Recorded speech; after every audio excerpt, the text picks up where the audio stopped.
Okay kids, in this video we are transferring our images to our gray tone canvas with white charcoal transfer paper. We could have a discussion about if this is cheating or not, but I will save that topic for another video.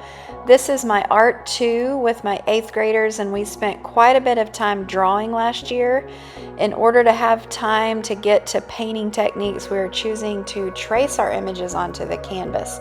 Another thing to mention is that the rules changed in our junior base competition, and if the photograph is one that you directed and you have the creative rights to it, you are allowed to trace your own image. It's 2025 this year. Just remember, in whatever competition you are competing in, to read the rules carefully so you will not be disqualified. The first thing you want to do is secure your picture to your canvas. Make it stable with tape. You don't want it to shift around. You want to be able to slide the transfer paper in and out. You'll see right here I'm taking my finger and testing it out to see that I've got the right side facing down, so the white charcoal powder will actually transfer. Just use a colored ballpoint pen and carefully trace over all the details of your image. The more detail you can transfer, the better.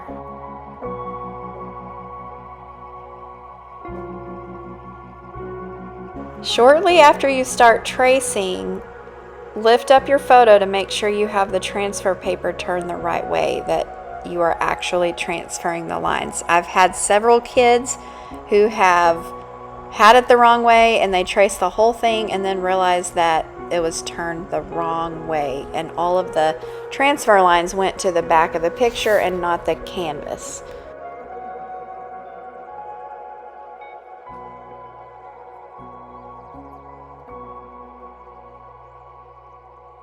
Okay, that's it. Before you detach the picture from the canvas, make sure you have transferred all of the detail that you want to transfer. Once you remove the image, it's almost impossible to line it back up with what you've already traced. And that is all for this video.